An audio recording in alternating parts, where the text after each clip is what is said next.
आप लोग तो बहुत बढ़िया, आपके सर बहुत अच्छे हैं जो आपसे प्यार से बोलते थे। हमारे सर अद्भुत थे साहब। हमें एक पढ़ाते थे कनौजिया मास साहब, तो उनकी एक स्टाइल थी। स्कूल का ऐसा सिचुएशन था कि ऐसे वहां पर आसपास बाउंड्री थी, बीच में बरगद का पेड़ था, पीपल का, उसके बगल में एक नीम का पेड़ था, वो कोने में था, और मास्टर साहब की वहीं कुर्सी पड़ी रहती थी, कनौजिया मास साहब की। लड़के सब बैठे रहते थे, वही दो एकन दो दुधन्ना चार टाइप का उस समय पढ़ाया जाता था। तो हम लोग साहब इसी तरह से पहाड़े रट्टा मारते थे। मास साहब को जिसे कूटना होता था, उनकी स्टाइल थी, उसके आसपास पहले 2 चक्कर लगाते थे, फिर उसको देख के मुस्कुराते थे, और जिसकी तरफ देख के मुस्कुरा दिया समझ लो आज उसकी कुटाई होनी है। एक दिन साहब हम टाइम से ही पहुंच गए, कनौजिया मास साहब आए और हमें देख के मुस्कुराए। तो उस समय चलन था कि 10 तक पहाड़े याद हो तो आमतौर पर कुटाई नहीं होती थी डॉक्टर साहब, तो हमें 10 तक याद थे। तो हम भी तन के बैठ गए। हमने कहा मुस्कुराओ चाहे हंसो, आज कूट नहीं पाओगे। मार साहब ने ऊपर से नीचे तक देखा, कॉन्फिडेंस समझा, बोले क्यों भाई मनोज बाबू पहाड़े आते हैं? हमने कहा जी साहब। बोले सुनाओ तेरा का। तो हमने कहा तेरा का तो नहीं आता। तो उनकी एक स्टाइल थी, डंडा उठाया, बोले चलो नीम के नीचे। नीम के नीचे क्या था? वो नीम क्या था साहब, उनकी ठुकाई की वर्कशॉप थी, वहां ले जाके ढंग से धुलाई करते थे। नीम के नीचे ले जाके ढंग से गर्म किया। अगले दिन हम घर गए गुस्से में, 20 तक पहाड़े रटे और सवेरे जाके बैठ गए तन के। मास साहब आए, उनने अपनी अपनी साइकिल उधर खड़ी करी और हमें देख के मुस्कुराए। हम समझ गए कि आज बेटा, पर अंदर से कॉन्फिडेंस था डॉक्टर साहब के आज कुटेंगे नहीं, 20 तक याद है। मास साहब आए, 2 चक्कर लगाए, बोले काय मनोज बाबू पहाड़े याद है? हमने कहा जी सर याद है। बोले सुनाओ तेज का। हमने कहा तेज का तो नहीं आता। तो बोले चलो नीम के नीचे। साहब नीम के नीचे ले जाके जो कसाई हुई है, तीसरे दिन हम फिर गए, बैठ गए जाके। मास साहब आए। अच्छा मास साहब को दिक्कत ये थी कि हम अकड़ के बैठ जाते थे। हमें हमारी पढ़ाई पे गुरूर था, उन्हें अपनी ठुकाई पे गुरूर था। हम अकड़ के बैठे, मास साहब आए, हमें देख के मुस्कुराए। हम उठे और चल दिए। मास साहब बोले कहो बेटा कहां जा रहे हो? हमने कहा साहब भाई नीम के नीचे जा रहे हैं। तो एक बार जोरदार तालियां बाबूलाल डिंगिया के लिए, राजस्थान से आए हमारे भी।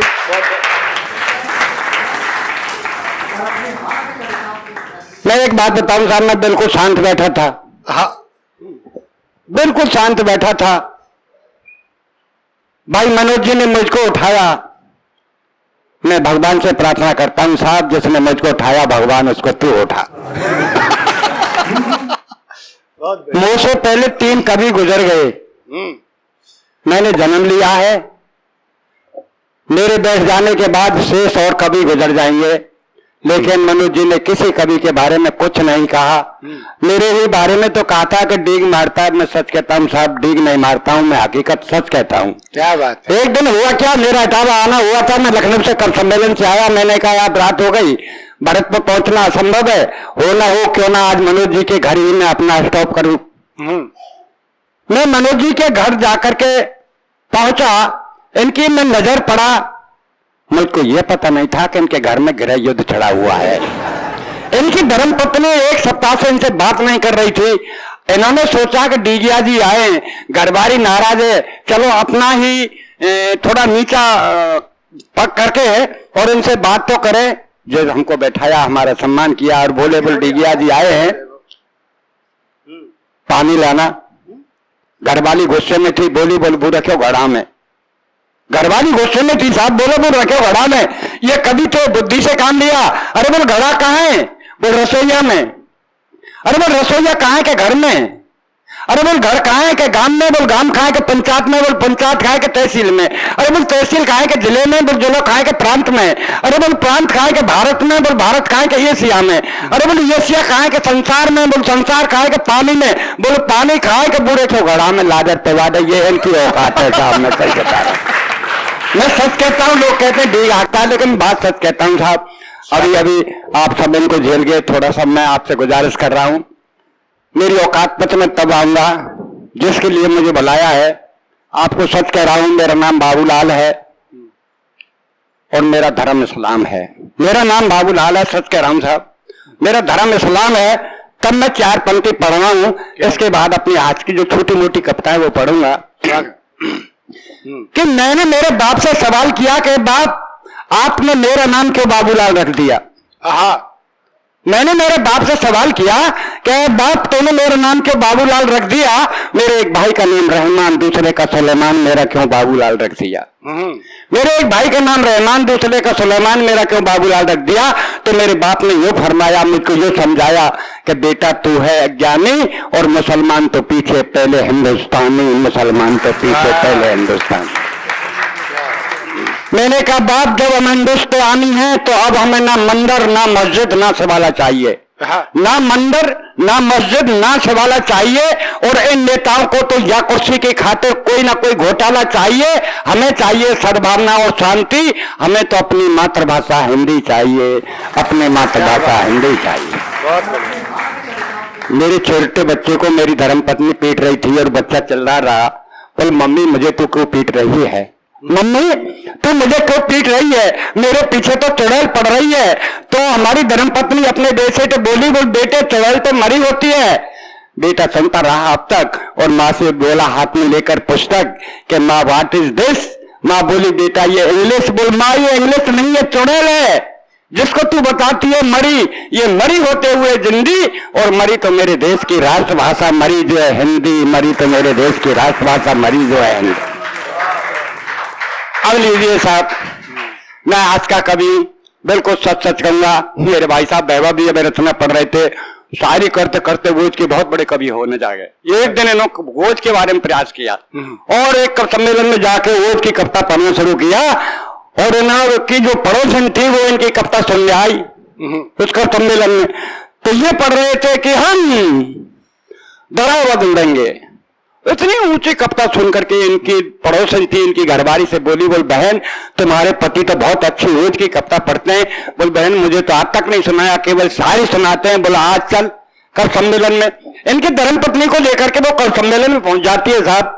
और ये कभी जब इनकी बारी आई तो ओज के कभी ओज में बात कर रहे थे कि हम धरा बदल देंगे, हम गगन बदल देंगे। श्रोतान में तो घरबारी ठाड़ी है कि बोली बोल रहे चड्डी बनान बदले तो 15 जना है तो का धारा का गगन में बदलेगा।